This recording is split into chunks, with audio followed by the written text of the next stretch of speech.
ஜோதிடர் மிகவும் பலன் சொல்லுவதில் மிகவும் அனுபவம் பெற்றவர்னு சொல்லலாம். அவர் திருமணம் பொருத்தத்தில் உள்ள சூட்சமங்கள் அப்படிங்கிற தலைப்பில் பேசவிருக்கிறார். நமக்கு நிறைய கருத்துக்களை வழங்க வேண்டும். அடுத்த ஜோதிட கருத்தரங்களில் அவரை ஒரு உதாரண ஜாதகங்களை போட்டு விளக்க சொல்லியிருக்கிறேன். அதற்கு அவர் இசைந்துள்ளார். அவரை இப்போது பேச வருமாறு அன்போடு அழைக்கிறேன். ஹரி ஓம். திருவளுமே ஆதி திருவளுமே செந்தாமரையில் பிறந்திடும் மருவே, உன் முகம் என் முகமாக, உன் கண் என் கண்ணாக, கண்டோர் கைவசமாக, சத்தியும் பிள்ளையாரும் முன்னே நடக்கச்சிவா. அதாவது ஜோதிடத்தில் நிறையா வகைகள் இருக்கிறது.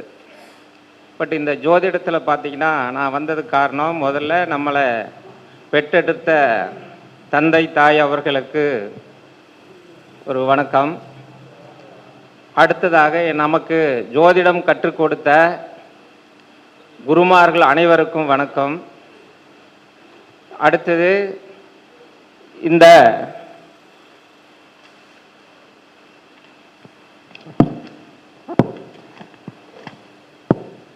நவசக்தி ஜோதிட குழு நடத்தும் வேலு சிவா அவர்களுக்கும் ஒரு வணக்கம். அடுத்தது இங்கே ஜோதிடத்தில் நிறையா ஆசான்கள், நிறையா குருமார்கள், நிறையா வித்வான்கள் அமர்ந்திருக்கிறார்கள். மேடையில் அமர்ந்திருக்கும் ஜோதிட பிரம்மாக்களுக்கும் அனைவருக்கும் வணக்கம். அதே சமயத்தில் இந்த காணொளியில் பார்த்து கொண்டிருக்கின்ற அனைத்து ஜோதிட மக்களுக்கும் அல்லது நண்பர்களுக்கும் எனது முதல் வணக்கம். இந்த ஜோதிடத்தில் பார்த்தீங்கன்னா ஏகப்பட்ட ஒரு சூட்சமங்கள் இருக்குது. ஒவ்வொருத்தருக்கும் ஒவ்வொரு மாதிரியாக தான் போயிட்டுருப்பாங்க. ஒரே மாதிரியெல்லாம் போகிறதில்லை. அப்படி போகிறது இல்லாத இருந்தாலும் கூட அவங்களுக்கு தெரிய வழியில் போனீங்கன்னா கண்டிப்பாக ஜெயிச்சிடலாம். ஒரு மாணவன் என்பது பார்த்தீங்கன்னா 10ஆம் வகுப்பு படிக்கும்போது ஒரு 4-5 சப்ஜெக்ட் இருக்கும். அதில் எது அவங்களுக்கு பிடிக்குதோ அந்த இதில் தான் அவங்க அதிக மதிப்பெண் வாங்கி நல்லா ஒரு ரீச் ஆகி போவாங்க. அந்த மாதிரி ஜோதிடத்தில் பராசர முறைப்படி எடுத்துக்கிட்டாலும் கூட, நாடி முறைப்படி எடுத்துக்கிட்டாலும் கூட, கேபி லைனில் எடுத்துக்கிட்டாலும் கூட, இன்றைக்கி நிறையா முறைகள் இதை விட இது நிறையா பிரிவுகளை கொண்டுகிட்டு வந்துட்டாங்க. அதனால எல்லாம் தவறில்லை. அவங்களுக்கு என்ன தவறு இருக்குதோ இது தெரியுதோ அதன்படி நடத்தலாம், தவறுகள் இல்லை. ஆல்ரெடி பார்த்தீங்கன்னா ஜோதிடத்தில் எனக்கு தெரிந்த உண்மை, எவ்வளவு கற்றிருந்தாலும் கூட, பள்ளிகள் போனாலும் கூட, அனுபவம் தான் மிக மிக உயர்ந்த ஜோதிட கலைக்கு உகர்ந்தது. அனுபவம் மூலியமாக நாம் பலாயிரக்கணக்கான ஜாதகங்களை ஆய்வு செய்து எந்தெந்த கிரகங்களுக்கு, எந்தெந்த ராசிகளுக்கு, எந்தெந்த நட்சத்திர சாரங்களுக்கு ஒத்து வருதோ அதன்படி நம்ம அனுபவ ரீதியாக ஜோதிடம் சொல்வதுதான் சிறப்பு என்று என்னுடைய கருத்து தெரிகிறது. ஆனால் ஒவ்வொருத்தருக்கும் ஒவ்வொரு மாதிரி சொல்கிறாங்க, புரியுதுங்களா? அனுபவமே பெரிது என்று சொல்லலாம். இப்போ அனுபவத்தில் எடுத்துக்கிட்டிங்கன்னா ஜோதிடத்தில் என்னன்னு கேட்டிங்கன்னா, ஒரு லைன்மேன் எடுத்துக்கிட்டிங்களா, எலக்ட்ரிக்கல் வேலைக்கு போகிறவங்க இங்கேருந்து முதல்ல டியூட்டியில் ஜாயின் பண்ணி அவருக்கு ஒரு போஸ்டிங் கொடுத்து வேலை செய்ய சொன்னால், ஒரு கம்பத்தில் போய் கனெக்ஷன் கொடுக்க சொன்னால் அந்த லைனெல்லாம் ஆஃப் பண்ணிவிட்டு, முதல்ல லைனே ஆஃப் பண்ணிவிட்டு மறுபடியும் இங்கிறது ஏதாவது கரண்ட்டு வருதா பிடிக்குதா இன்னும் பார்த்துட்டு ஆஃப் பண்ணிட்டு தான் முதல்ல வேலை செய்வாங்க. ஆனால் ஒரு 10-30 ஆண்டுகள் அந்த சர்வீஸில் இருக்கிறாங்கன்னு வச்சுக்காங்க, லைன் ஆஃப் பண்ண வேண்டியதில்லை. அப்படியே கம்பத்தில் ஏறுவாங்க, அந்த இடத்துல மட்டும் அதை மட்டும் ஆஃப் பண்ணிவிட்டு கம்பத்துக்கு அங்கே மெயினுக்கு போகாமல் அந்த வீட்டில் இருக்கிறத மட்டும் ஆஃப் பண்ணி விட்டுட்டு பீஸ் கேரியர் மட்டும் எடுத்துகிட்டு மேலே ஏறி போய் கனெக்ஷன் கொடுத்தது நம்ம நிறையா பார்த்துருக்குறோம். செஞ்சுருவாங்க. என்ன காரணம்? பட் புதுசாக போகிறவங்களுக்கு அது என்ன பண்ணணும்னு தெரியாது. கொஞ்சம் மெதுவாக எதை பண்ணலாம் எப்படி பண்ணலான்னு போயிட்டு இருப்பாங்க. அதே அனுபவம் இருக்கிறவங்க அவங்களுக்கு தெரியும் எப்படி எதை பண்ணுனா சரியாக வரும், எப்படி கொடுக்கலாங்கிற ஒரு இதெல்லாம் தெரியும்.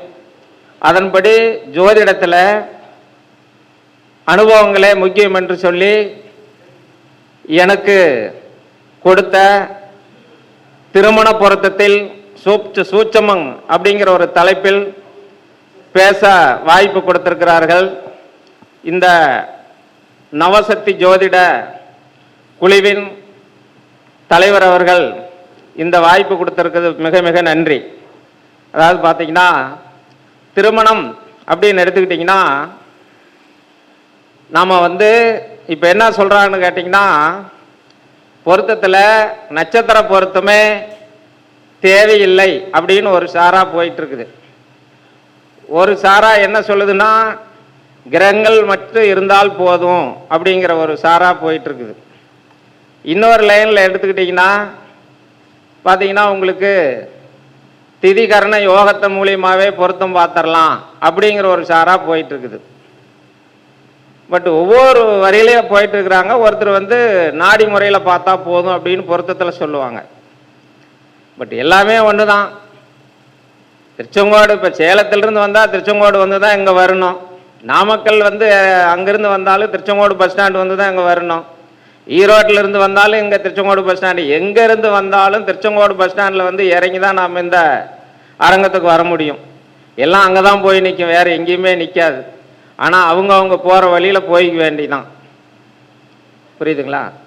ஆல்ரெடி நட்சத்திரங்கள் கண்டிப்பாக தேவை.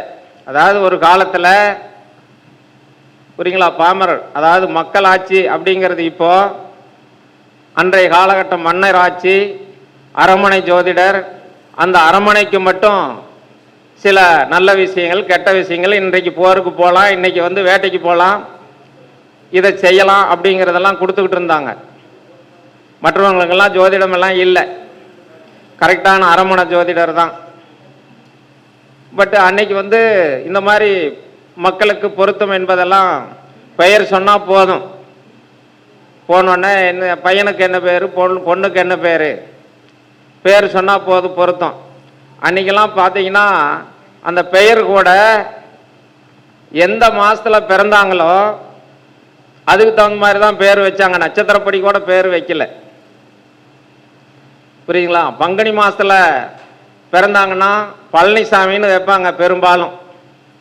ஏன்னா பழனிக்கு அன்னைக்கு தானே வித்தியாசம், பங்குனி உத்திரம். புரியுதுங்களா?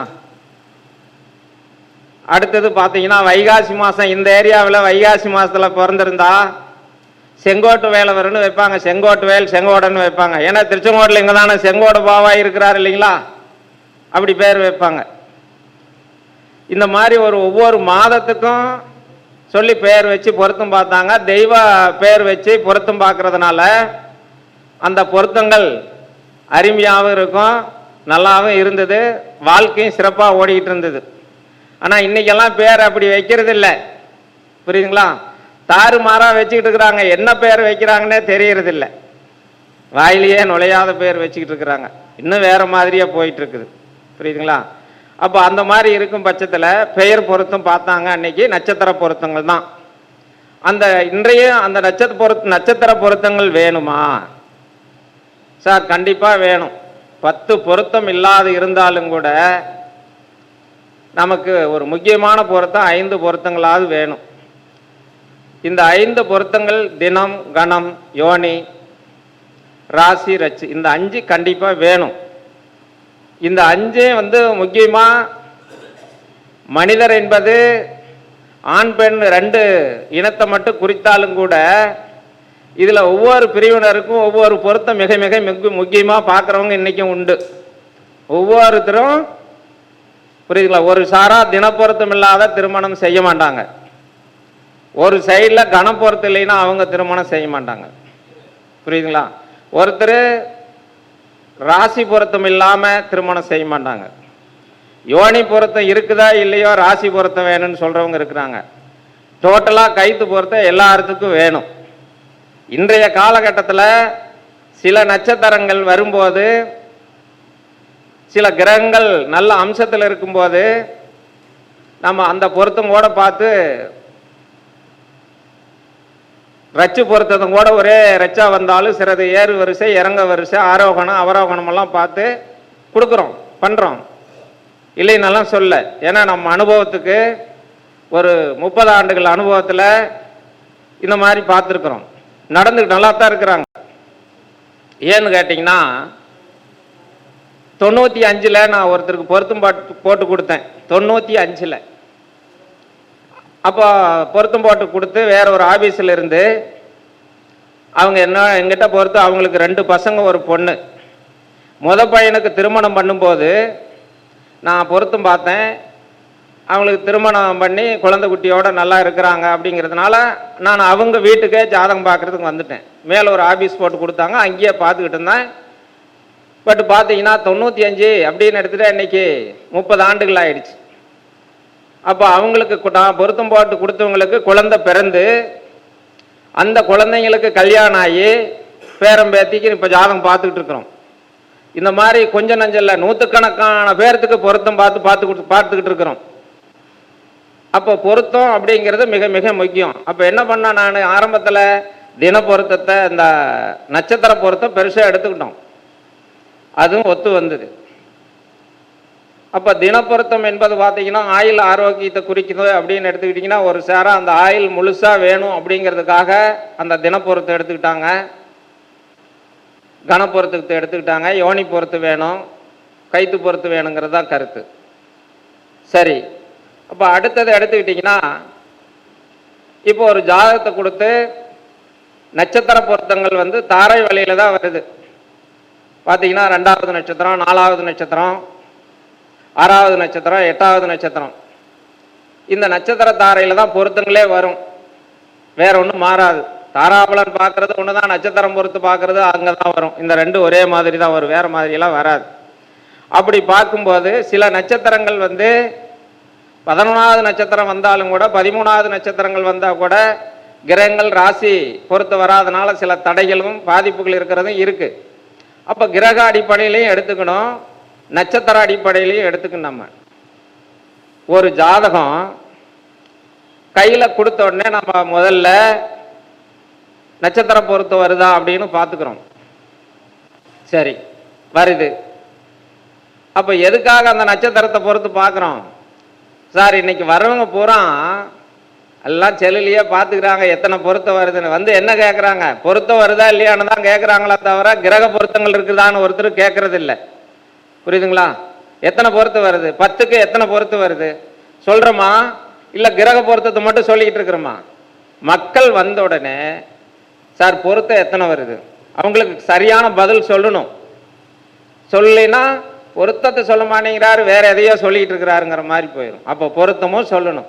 சரி, இந்த முக்கியமான பொருத்தத்தில் 5க்கு 4 பொருத்தம் இருக்குது, 3 பொருத்தம் இருக்குன்னா அது இருக்கட்டும் சார், கம்மியாக சொல்கிறீங்க அப்படிம்பாங்க. நம்ம என்னதான் கட்டங்கள் நல்லா இருக்குதுன்னு சொன்னாலும் அந்த இடத்துல எடுத்துக்க மாட்டாங்க.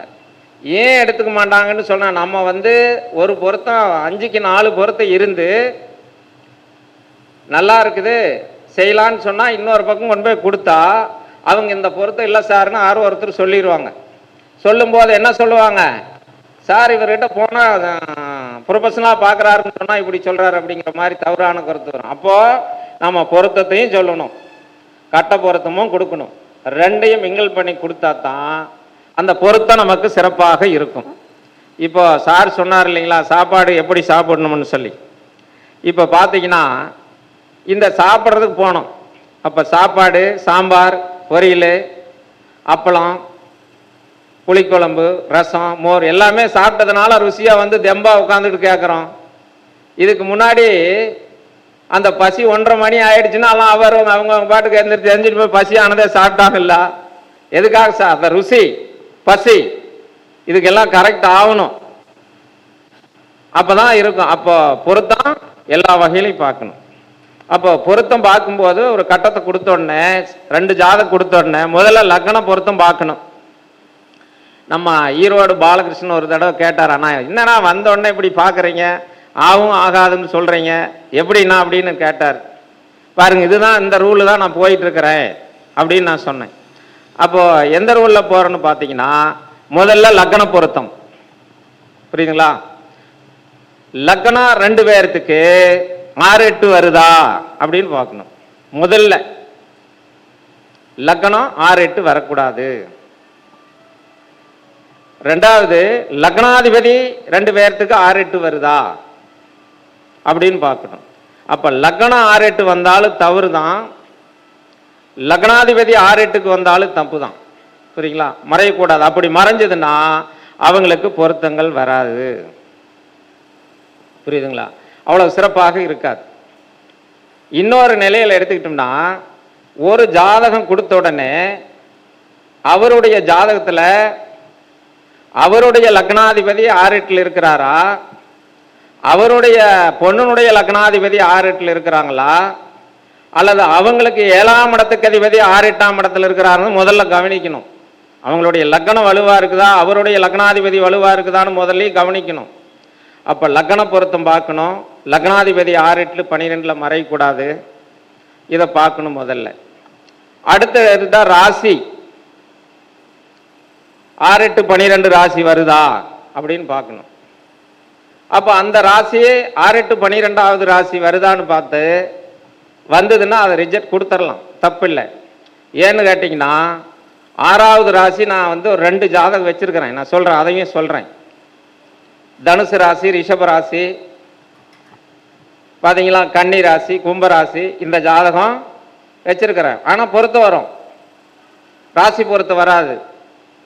அவங்கள குடும்பத்தில் பிரிவினை இல்லை, ஆனால் பிரச்சனைகள் இருக்கு. பிரிவினை இல்லாத இருந்தாலும் பிரச்சனைகள் இருக்குது, மனம் ஒத்து போறதில்லை. அப்ப ராசி பொறுத்து இருக்குதான்னு பார்க்கணும். அந்த ராசிக்கு அதிபதி 6 8 12 இருக்குதான்னு பாருங்க.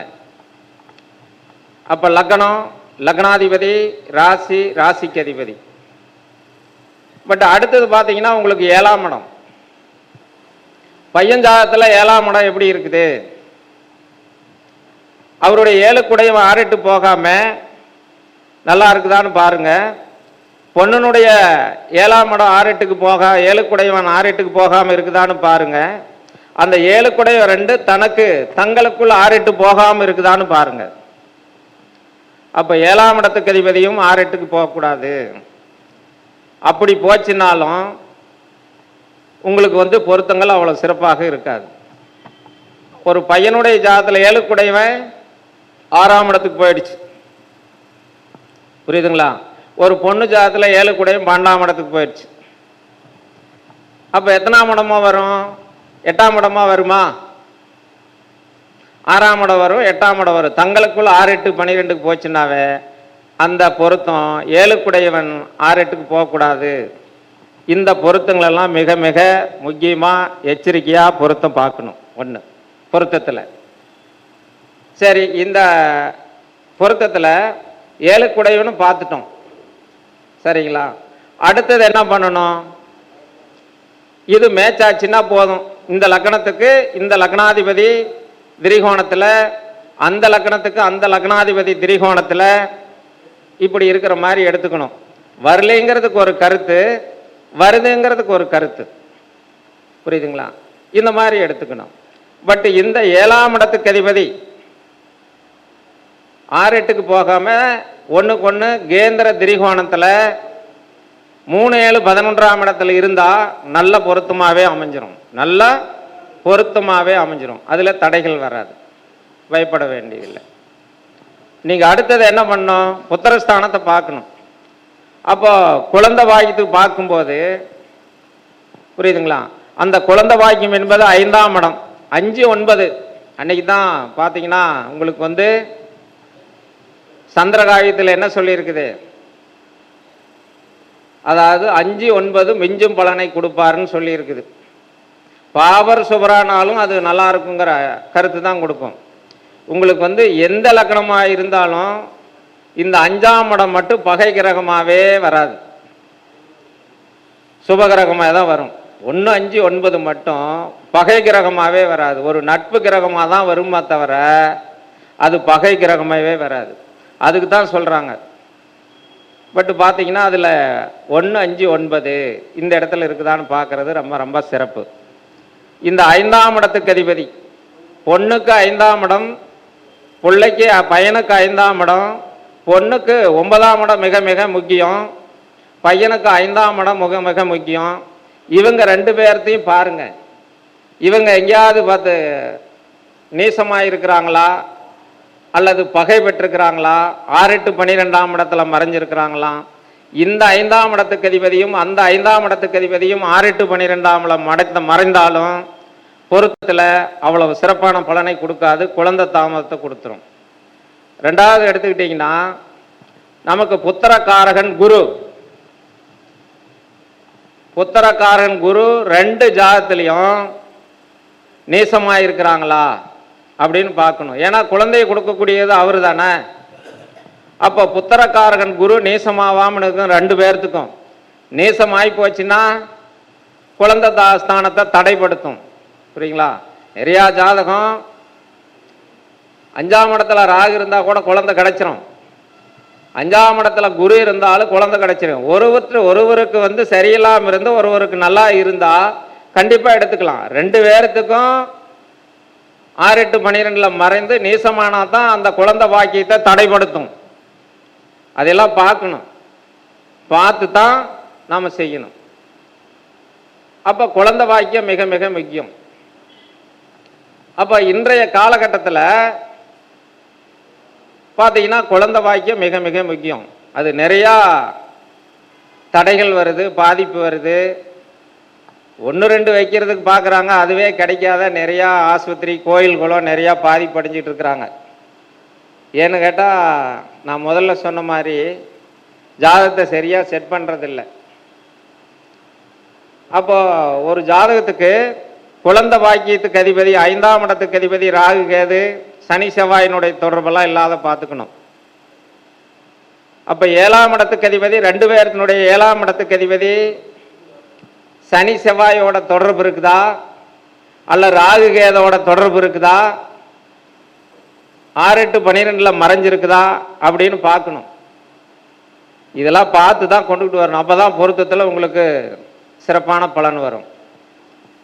சரி, இப்போ பொருத்தம் லக்னம் பொருத்தம், ராசி பொருத்தம், லக்னாதிபதி பொருத்தம், ராசிக்கு அதிபதி பொருத்தம், 7ஆம் இட பொருத்தமெல்லாம் பார்த்துட்டோம். இப்போ கிரக வாரியாக கொண்டுகிட்டு வரணும். இப்போ கிரகங்களுக்கு பார்த்தீங்கன்னா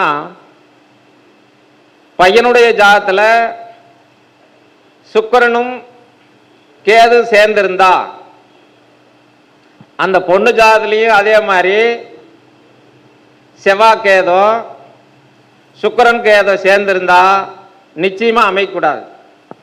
ஏன்னா கலஸ்தரக்காரகன் சுக்கிரன், காமத்தை உண்டு பண்ணக்கூடிய சுக்கிரன் ஆணுக்கு, பொண்ணுக்கு கலஸ்தரஸ்தான செவ்வாயோட ராகு கேது சேர்ந்துச்சுன்னா அங்க இருவருக்கும் இந்த சுக்கிரனும் செவ்வாயும் சேர்ந்திருந்ததுன்னா அவங்களுக்கு கருத்து வேறுபாடு பிரச்சனைகள் வந்துடும், அல்லது குழந்தை பாக்கியத்தை தடைப்படுத்திடும்.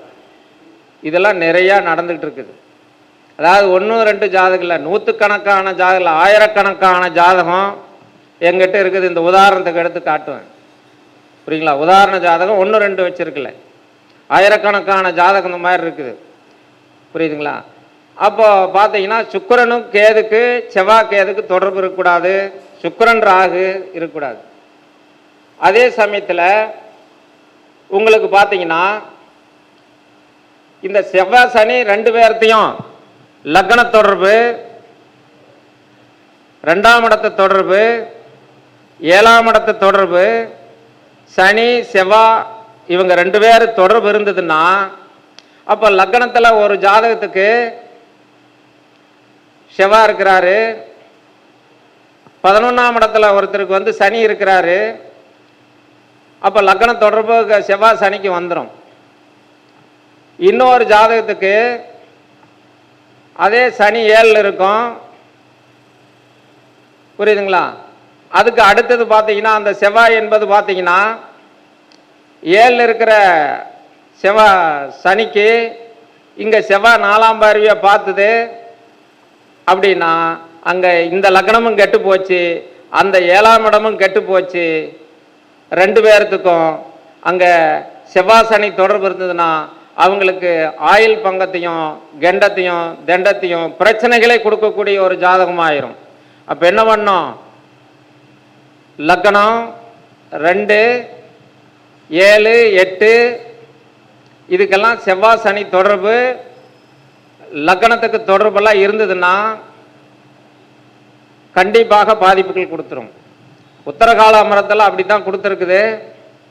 ஒரு வகையில் நூல் ஆதாரமாக இருக்கு, இல்லைன்னு சொல்ல வரல, அனுபவ ரீதியாகவும் நாம் பார்த்துருக்குறோம். நிறையா பாதிப்புகள் தான் கொடுத்துருக்குது, அவ்வளோ சிறப்பாக இல்லை. அப்போ செவ்வாய் சனி தொடர்பும் அவ்வளோ சிறப்பாக இல்லை. புரியுதுங்களா? அப்போ பார்த்தீங்கன்னா நமக்கு சுக்கிரன், புத்திரன், குரு,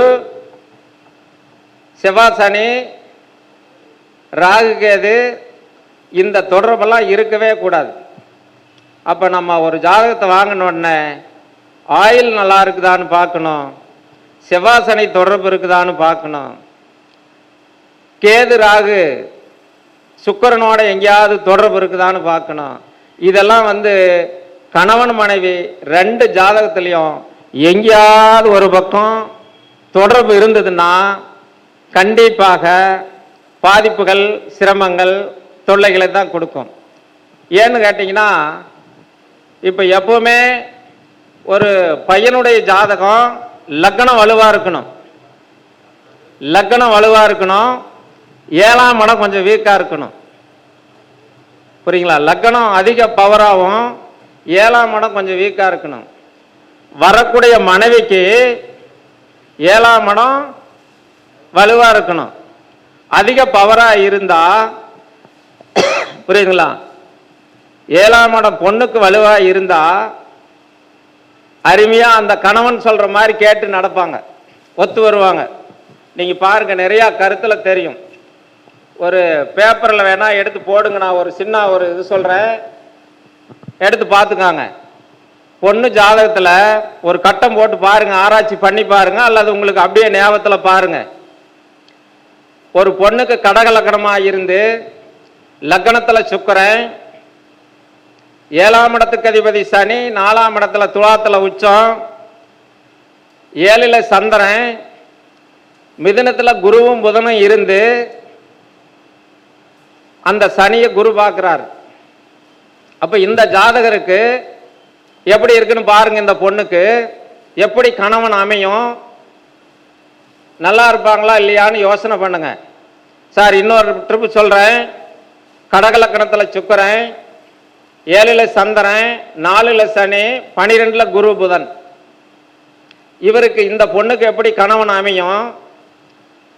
அந்த ஆணுனுடைய ஜாதகத்துல ரிஷப லக்னம், லக்னத்துல சனி, 3ல் குரு, 5ல் புதன், துலாத்துல செவ்வாய் சுக்கிரன். பாருங்க, இந்த கணிதத்துல இவங்களுக்கு எப்படி கணவன் நல்லதா இருக்கு, பொண்ணு அதாவது மனைவி யோகமா கணவன் யோகமானு பாருங்க, உங்களுக்கு இந்த இடத்துல நல்லா புரியும். அப்போ இந்த இவருக்கு 7ஆம் இடத்துக்கு அதிபதி செவ்வாய் சுக்கிரன் 6ஆம் இடத்துக்கு போயிடுச்சு.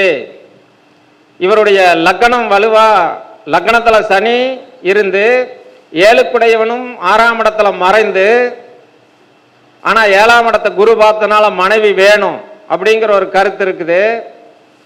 புரியுதுங்களா? இவருக்கு நல்ல மனைவி அமையுமா அல்லது ஏற்கு மாறான மனைவி அமையுமான்னு இந்த இடத்துல நம்ம ஆய்வு பண்ணணும். புரியுதுங்களா? அப்ப 7க்குடையவன் கெட்டு போச்சு இல்லைங்களா? புரியுதுங்களா? அந்த அம்மா வேகமா இருக்குமா? புரியுதுங்களா? அந்த அம்மா வேகமா இருக்கும், விவேகமா இருக்கும். ஏன்னா இவருக்கு தான் 7ஆம் இடம் கெட்டு போச்சு இல்லையா?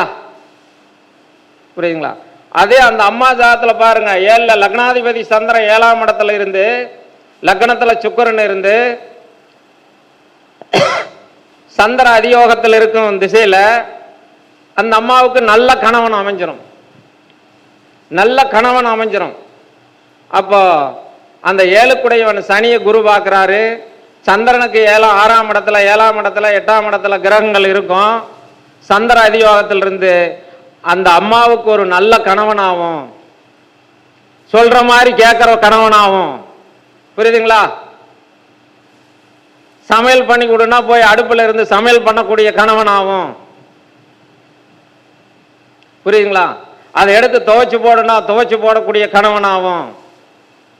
அனைத்து வேலைகளும் செய்யக்கூடிய கணவனா அந்த அம்மாவுக்கு அமையும். ஆனா இவருக்கு 7ஆம் இடம் கெட்டு போச்சு இல்லைங்களா? இவருக்கு லக்னத்துல சனி, 7 கூடையும் சுக்கிரன் செவ்வாய் 6ஆம் இடத்துக்கு போயிடுச்சு. அப்ப அந்த அம்மா இவருக்கு வந்து செய்யுமா? இதுல ஆய்வு பண்ணி பாருங்க எப்படின்னு உங்களுக்கு ஒரு சின்ன கருத்து நல்லா புரியும். இப்படிதான் நம்ம ஒவ்வொரு ஜாதகத்துக்கு பொருத்தம் எடுத்துக்கணும். பொருத்தத்துல அப்போ ஒருத்தருடைய ஜாதகத்துல, அதாவது ஆணுடைய ஜாதகம் 7ஆம் இடம் கொஞ்சம் மத்தியமாக இருந்து, பொண்ணுனுடைய ஜாதகம் 7ஆம் இடம் கலஸ்தர காரகன் சுக்கிரன் 7க்குடையவன் வலுவாய் இருந்தா அந்த கணவன் சொல்ற மாதிரி கேட்டு அந்த வாழ்க்கை வசந்தமாக இணைக்கும். ஏன் இந்த கருத்து இப்ப கொடுக்குறேன் அப்படின்னு கேட்டீங்கன்னா, ஒரு 30 ஆண்டுகளுக்கு முதல்ல, நான் 95ல் இந்த ஃபீல்டுக்கு வந்தேன். ஒரு 20-30 ஆண்டுகளுக்கு முதல்ல நிறைய பொம்பளைங்க வந்து கேட்பாங்க, சார் எங்க வீட்டுக்காரர் சரியா வேலைக்கு போயிட்டு வீட்டுக்கு வர்றதெல்லாம் அங்கேயும் போயிடுறாரு, நான் இப்போ குழந்தைங்களை வச்சுக்கிட்டு நான் நிறையா சிரமங்கள் படுறேன், கஷ்டப்படுறேன்னு சொல்லுவாங்க. ஆனா இப்போ அப்படிங்களா? இப்பெல்லாம் அப்படி சொல்றதில்லை. ஆம்பளைங்க வந்து முன்னால் உட்காந்துக்கிட்டு, என்ன சார் பண்றது, 2 குழந்தை ஆகி போச்சு, பொம்பளை வேற ஒத்து வர மாட்டேங்குது, எஸ்ஆர்னோ இருந்தா இருளினா விட்டுட்டு போன்னு சொல்றா, இதை எப்படி காப்பாத்துறதுன்னு சொல்லி ரத்த கண்ணீர் விட்டு அழுதுகிட்டு இருக்கிறாங்க. அவங்க அன்னைக்கு 20 ஆண்டுகளுக்கு முதல்ல பொம்பளைங்க கண்ணீர் விட்டு அழுதாங்க, இன்னைக்கு ஆம்பளைங்க வந்து ரத்த கண்ணீர் விட்டு அழுகுறாங்க. இதுதான் நடந்துகிட்டு இருக்குது. சார் இதுக்காக நான் அவங்கள தவறா சொல்றேன்னு நினைச்சிடாதீங்க. ஏன் அன்றைய காலகட்டம் 20-30 ஆண்டுகளுக்கு முதல்ல, 50 ஆண்டுகளுக்கு முதல்ல பொம்பளைங்களுக்கு படிப்பறிவு என்பது இல்லை. புரியுதுங்களா? அப்பா அம்மா சொல்றது யாரு கட்டிக்க சொன்னாலும் கட்டிக்கிட்டாங்க, வந்து வீட்டு வேலையை செஞ்சுக்கிட்டு இருக்கிற பொழப்பு பார்த்துக்கிட்டு இருந்தாங்க. இன்னைக்கு அப்படி இல்லை. பசங்களை விட பிள்ளைங்க நிறைய படிச்சு நல்ல வருமானத்துக்கு போறாங்க. இருதரப்பாரும் வேலை செய்யணுங்கிற ஒரு கட்டாயத்தின் பேர்ல இந்த மாதிரி எல்லாம் மாறிடுச்சு இன்னைக்கு. அப்ப இந்த மாறின ஒரு தருணத்தில் நாம் என்ன பண்ணோம்? பொருத்தம் எப்படி பார்க்கணும்? ஆணுடைய ஜாதகத்துக்கு 7ஆம் இடம் கொஞ்சம் வீக்கா இருந்தாலும், பொண்ணுடைய ஜாதகத்துல 7ஆம் இடம் கலஸ்தர காரகன் சுக்கிரன் 7க்குடையவன் வலுவா போட்டோம்னா அந்த ஜாதகம் அந்த கணவனை இழுத்து பிடிச்சு குடும்பத்தை கொண்டுகிட்டு வர அளவுக்கு பவர் கொடுக்கும். வேண்டான்னு ஒதுக்க மாட்டாங்க. அதே அந்த பொண்ணுக்கும் 7ஆம் இடம் வீக்கா ஜாயின் பண்ணிட்டோம்னா என்ன சொல்லுவாங்க? எஸ் ஆர் நோ போயிட்டே இருப்பாங்க. புரியுதுங்களா? அந்த மாதிரி போயிடும். அதனால தான் நம்ம வந்து என்ன சொல்றோம், 7ஆம் இடம் ஆண்களுக்கு கொஞ்சம் வீக்கா இருந்தாலும் பொம்பளைங்களுக்கு 7க்குடையவன் 7ஆம் இடம் சுக்கிரன் இவங்கெல்லாம் வந்து அருமையா போட்டோம்னா கண்டிப்பாக ஒரு நல்ல பலனை கொடுத்துருன்னு சொல்லிடுச்சு. சரி, லக்னத்துக்கு 7க்குடையவன் துர்ஸ்தானங்கள் அமைந்து 7ஆம் இடத்துக்கு அதிபதி 3, 6, 8, 12ஆம் இடத்துல அமைந்தாலே, அல்லது கலஸ்தர காரகன் சுக்கிரன் அவர் போய் பாவகிரகங்களோட அமைந்தாவே, அந்த குடும்பம் அப்படி ஜாயின் பண்ணிட்டீங்கன்னாவே அது அவ்வளவு சிறப்பான பலன் என்பது கொடுக்கறது இல்லை. அப்ப அந்த கலஸ்தர காரகன் சுக்கிரன் கலஸ்தரசானங்கிற 7ஆம் இடம் ஆடவன் ஜாதகத்துல கலஸ்தர பாவம் வலுப்பெற்று லக்ன பாவம் வலு கொண்டு இருந்தா அது இருவருக்கும் கருத்து வேறுபாடு கண்டு கல்யாணம் பண்ணணும் அன்னைக்கு நைட்டே அந்த கணவனுக்கு நீ இப்படித்தான் இருக்கணும்ங்கிற ஒரு கட்டளை போட்டுருவாங்க. முதல் இரவு அன்னைக்கு பேசும்போதே கணவனுக்கு என்ன சொல்லிடுவாங்க? கட்டளை போட்டுருவாங்க. முதல் அன்னைக்கே அந்த கட்டளையின்படி நடந்தா தான் குடும்பம். ஆண்களுடைய ஜாதகம் புரியுதுங்களா? லக்ன பாவம் கெட்டு 7ஆம் இடமும் கெட்டு போயிடுச்சுன்னா, அப்ப லக்ன பாவம் வலுவா இருந்ததுன்னா பாதிப்பு இல்லை. அதே பெண்களுடைய ஜாதகத்துல 7ஆம் இடம் கெட்டு போச்சுன்னா, புரியுதுங்களா, ரொம்ப மோசமா தான் போகும். அப்போ பெண்கள் ஜாதகத்துல நாம பொருத்தம் பார்க்கும்போது 3ஆம் இடம், 4ஆம் இடம், 7ஆம் இடம், 12ஆம் இடம் இதெல்லாம் அருமையா பார்க்கணும். இந்த இந்த இடத்துல பாவ கிரகங்களோ 3, 4, 7, 12 அல்லது 5ஆம் இடம் நல்லா இருக்கிற மாதிரி பார்க்கணும். இந்த 5ஆம் இடம் மட்டும்தான் ஒரு மனிதனத்துக்கு நம்பிக்கை, நாணயம், ஒழுக்கத்தை கொடுக்கக்கூடியது. புரியுதுங்களா? அப்போ எக்காரணத்தை கொண்டு நம்ம புலிப்பாணி முனிவர் முன்னூறுல கொடுத்திருக்கோம், 5 குடையவன் ராகு கேதோட இணைந்து அல்லது 5ஆம் இடத்துல ராகு கேதோட இருந்த கிரகங்கள் சுக்கிரன் சேர்ந்திருந்தாலும் ஒழுக்கமா இருக்க மாட்டாங்க அப்படின்னு சொல்லுவாங்க. அப்ப 3 குடையவன் ராகு கேதோட இணைந்து கெட்டு போனாலும் எங்க இருந்தாலும் அது பாதிப்பாத்தான் இருக்குமா தவிர அவ்வளவு சிறப்பாக இருக்காது அப்படின்னு சொல்லிச்சு. அந்த புலிப்பாணி முடிவரே அப்படித்தான் கொடுத்திருக்கிறார். அப்போ ஒரு ஜாதகத்துல பொருத்தத்துல இவ்வளவு விஷயம் இருக்கு. அதாவது பொருத்தம் இன்னும் கொஞ்சம் நல்லா பார்க்கணும். நான் ஒரு கட்டத்துல மட்டும் ரத்தன சுருக்கமான என்ன சொல்லணுமோ அதை தான் சொல்லியிருக்கிறேன். புரியுதுங்களா? இதுல இன்னும் 1008 வழி இருக்குது. ஒரு வழி 2 வழி இருக்குதுன்னு நினைச்சிடாதீங்க. இன்னும் 1008 வழி இருக்குது இந்த பொருத்தம் பார்க்கறதுல. அந்த வழியை எடுத்துக்கலாம். ஆனா நாம வந்த உடனே, புரியுதுங்களா, பொருத்தம் பார்த்து சொல்றதுக்கு இது ஒரு ஈஸியான மெத்தடு. நான் ஒரு ஜாதகம் வந்தாங்கன்னா ஒரு 10 பேர் 20 பேர் உக்காந்துருப்பாங்க. நம்ம பாலகிருஷ்ணனுக்கு தெரியும், நிறைய உக்காந்துருப்பாங்க, வெளியில் இருப்பாங்க. ஒருத்தர் வந்தாங்கன்னா பொருத்தம் பார்க்கறதுக்கு வருவாங்க, பேப்பர் கொண்டு வந்து அப்படியே நீட்டுவாங்க, இது ஒன்று மட்டும் இருக்குதா இல்லையான்னு பாருங்கன்னு சொல்லுவாங்க. எப்படி அப்படி பார்த்து சொல்லிடுது? மக்கள் என்ன நினைக்கிறாங்கன்னா, பொருத்தம் பார்க்கறதுக்கு இந்த பொட்டி கடையில் விற்கிற மிட்டாய் வாங்கிட்டு வந்து சின்ன குழந்தைங்க திங்கிறாங்க பார்த்தீங்களா, அந்த மாதிரி தான் வந்து கேட்குறாங்களாம். சார் அப்படி கேட்குறாங்களா? எப்படி கேட்குறாங்க? பொருத்தம் பார்க்குறவங்க வந்து எப்படி கேட்குறாங்க? வந்து உட்கார்ந்துருந்து பொறுமையாக பொருத்தம் பார்க்கறதுக்கு வர்றாங்களா? அங்கேருந்து வேகமாக வருது. ஒன்றும் இல்லை சார், இந்த பொருத்தம் தான் அப்படின்னு அப்படியே பேப்பர் நீட்டுவாங்க. அது எப்படி சார் அப்படி சொல்ல முடியுங்களா? சொன்னால் நல்லா இருக்குமா? இப்படி தான் வந்து கேட்டுக்கிட்டு இருக்கிறாங்க.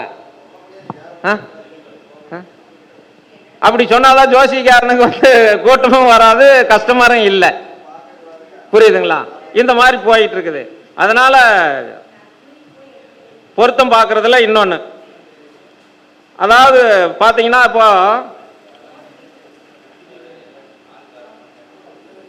சுக்கிரனுடைய வீட்டில் நல்லா புரிஞ்சுக்காங்க. இந்த இடத்துல சுக்கிரனுடைய வீட்டில் ரிஷபம் துலாமத்தில் பிறந்தவங்களுக்கு முதல்ல ஐயா சொன்னாரு, முதல்ல பேசினாரு. அவர் பேர் என்ன பேருங்க? இதுக்கு முன்னாடி திதிகரணத்தை பத்தி ராஜாராம். இந்த ஒரு கட்டத்தில் எத்தனை பாகங்களா பிரிக்கணும்னு ஒரு வார்த்தை சொன்னார் பார்த்தீங்களா? அது நான் அவர் பேசும்போது எனக்கு ஒரு இது பட்டுது. அது எத்தனை பாகத்தில் எந்த கிரகம் தான் என்ன பண்ணும் அப்படிங்கிறது ஒரு 2-3 சில கருத்துக்கள் கொடுத்தாரு. அதுக்கு விளக்கு நான் இப்ப கொடுக்குறேங்க. புரியுதுங்களா? அதாவது சுக்கிரன் ரிஷபத்திலேயோ துலாத்திலேயோ பிறந்தவங்களுக்கு செவ்வாயினுடைய திரியம்சத்துல பிறந்துட்டாங்கன்னா, செவ்வாயினுடைய அது 5 பாகமா பிரிக்கலாம். ஒரு பாவகத்தை 5 பாகமா பிரிக்கலாம். ஒவ்வொரு ராசியும் அந்த 5 பாகமா பிரிக்கும் போது செவ்வாயினுடைய திரியம்சத்துல ஒரு பெண் பிறந்திருந்தா அவங்க நமக்கு ஒத்துழைப்பு கொடுக்க மாட்டாங்க, யாருக்கும் அடங்கி நிக்க மாட்டாங்க சொன்னாங்க பாத்தீங்களா? இப்போ கொஞ்ச நேரத்துக்கு முதல்ல அந்த அம்மா அப்படி இருப்பாங்க, வேகமா திதி கரணம் யோகத்தை பத்தி சொன்னாங்க பாத்தீங்களா? அதையே நான் இப்ப சொல்றேன். சுக்கிரன் துலாம் வீட்டுல ரிஷப வீட்டுல ஒரு பெண்ணு பிறந்திருந்து செவ்வாயினுடைய திரியம்சத்துல பிறந்திருந்தாங்கன்னா வேகமான ஒரு இதுவும் விவேகமான இதுவும் அடாவடித்தனமும் கட்டா பார்த்தா இருப்பாங்க.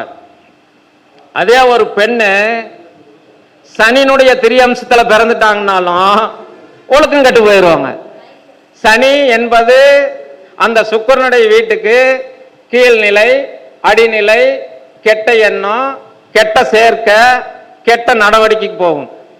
இதுல ஒரு ஜாதகத்துக்கு நூற்றுக்கணக்கான ஜாதகங்கிறத விட கடகத்துல சனி சுக்கிரன் சேர்ந்தவங்க ஒழுக்கம் கெட்டு போய் நிறைய ஜாதகம் நான் வச்சிருக்கிறேன்.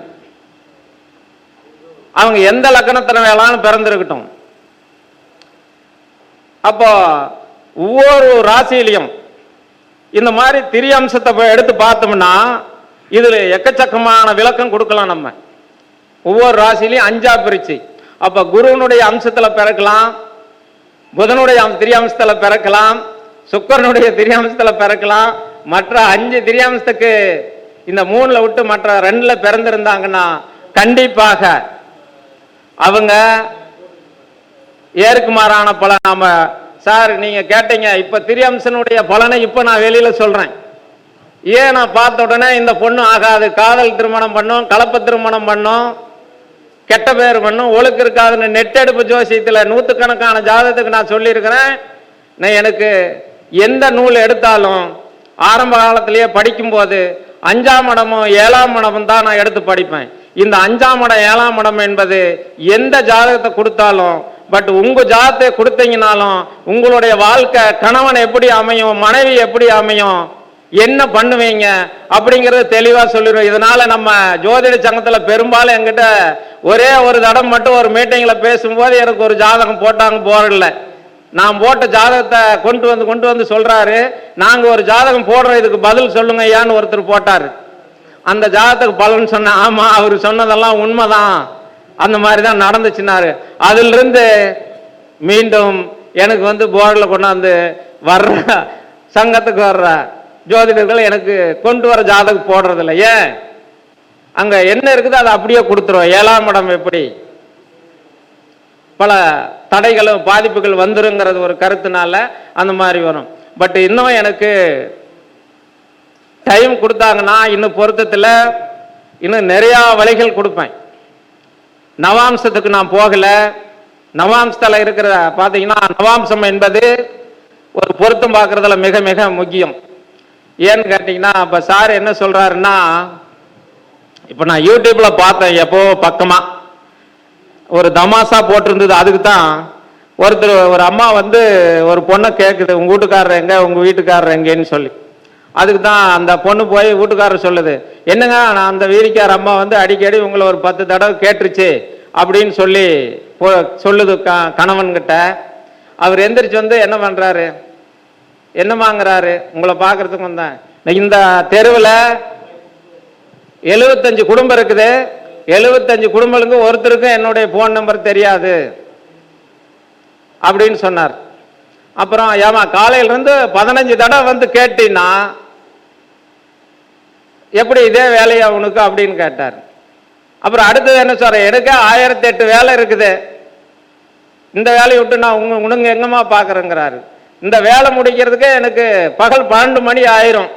சார் வந்துருச்சு, அங்கேயே போன் நம்பரு வந்துருச்சுங்களா, அந்த அம்மா வந்து இங்க கேட்டு சொல்ல வேண்டியது இல்லையா, அங்கேயே எடுத்துக்கிச்சா, அவர் சொல்லிட்டாரா நம்பரு, புரியுங்களா. 75 வீடு 15 தடவை வந்து கேட்டாங்க, 1008 வேலை. இந்த வேலை முடிகிறதுக்கு 12 மணி ஆகி போச்சு, வேலை முடிஞ்சு போச்சு, புரியுதுங்களா. அந்த மாதிரி ஜோதிடத்தில் நான் ஒரு சின்ன குழு கொடுத்துருக்கிறேன். என்ன கொடுத்துருக்குறாங்க, சின்ன குழு தான் கொடுத்துருக்கிறேன். இதுல நவாம்சத்துல திரியம்சத்துல இன்னும் 1008 பலன்கள் கொடுக்க முடியும். ஆனா ரத்தன சுருக்குமா இத அதாவது கம்மியா கொடுத்திருக்கிற நேரம் காலம் கருதி உங்களுக்கு இந்த ரத்தன சுருக்கமான பலன் மட்டும் கொடுத்திருக்கிறேன். என்னுடைய அனுபவத்துக்கு இது நிறைய ஒத்து வருது, நான் நிறைய பார்த்துருக்கிறேன், நல்லா தான் போயிட்டு இருக்குது. இதுக்கு மேல இதுல அடுத்தது இன்னும் நிறைய சப்ஜெக்ட் தெரிஞ்சுக்கலாம். அடுத்த மீட்டிங்ல நமக்கு வாய்ப்பு கிடைக்கும் போது நான் நிறைய வச்சிருக்கிறேன். இன்னும் 2 கிரகங்கள் சேர்ந்தால் என்ன பண்ணும் அப்படின்னு சொல்றதுக்கு நல்ல வாய்ப்பு இருக்குது. காலையில கூட போர்டுல போட்டிருந்தா 2 ஜாதகம். நான் உடனே சொன்னேன், இந்த ஜாதகம் என்கிட்ட கொடுத்துருந்தா ஏன் அப்படி நடந்ததுன்னு உடனே சொல்லியிருப்பேன், இதுக்கு இங்க சுத்த வேண்டியது இல்லைன்னு நான் சொன்னேன். புரியுதுங்களா. குரு சந்திரன் நெட்டெடுப்பு ஜோசியம், குருவும் சந்திரனும் என்ன சேர்ந்தா என்ன பண்ணும், சனி சுக்கிரன் சேர்ந்தா என்ன பண்ணும், சனி புதன் சேர்ந்தா என்ன பண்ணும், இவங்களாம் கெடுதல் பண்ணக்கூடிய ஜாதகம் தானே, ஒழுக்கமான ஜாதகம் இல்லையே, புரியுதுங்களா. அவங்க வீட்டில் 2 கல்யாணம் நடந்திருக்குன்னா ஆமான்னு எடுத்துக்கலாம். எந்தெந்த கிரகத்தை வச்சு கொடுக்கலாம், ஈஸியாக கொடுக்கலாம். முடியாத வேலை என்பது இல்லை. அதனால எனக்கு இந்த மாலை நேரத்தில் நவசக்தி ஜோதிட குழுவில் பேச வாய்ப்பு கொடுத்த வேலு சிவா அவர்களுக்கும், இங்கே இவ்வளவு நேரம் பொறுமையாக இருந்து என்னுடைய உரையை கேட்ட ஜோதிடர் அனைவருக்கும்,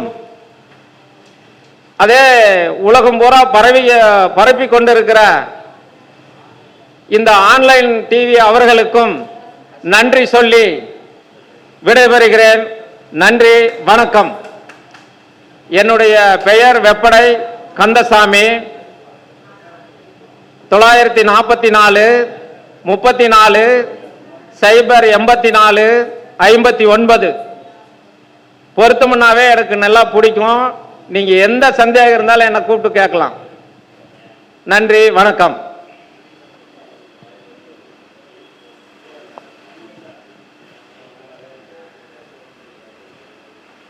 அவருக்கு உண்டான பாணியில் ஐயா கந்தசாமி அவர்கள் ரத்தன சுருக்கமாக சில விதிகளை சொல்லியிருக்காரு. அவர் ஒரு விஷயத்தை இப்போ தீபாவளி சமயத்தில் பெருத்தி போட்டு போயிருக்காரு. என்ன அப்படின்னா, திரிசாம்சம் எப்படி வேலை செய்யும் அப்படிங்கிறத. உண்மைதான், வேலை செய்யும். ஆராய்ச்சி பண்ணுங்க. ஒரு ஆண் ஜாதகம் பெண் ஜாதகத்தில் திரிசாம்சம் எப்படி இருக்குதுன்னு பாருங்க. அவங்களுடைய கேரக்டரை முதல்ல நம்ம தீர்மானிக்கலாம். ரொம்ப முக்கியமான செய்தி. அவருக்கு டாக்டர் முருகு கணபதி அவர்கள் பொன்னடை போத்தி கௌரவிக்குமாறு கேட்டுக்கொள்கிறேன்.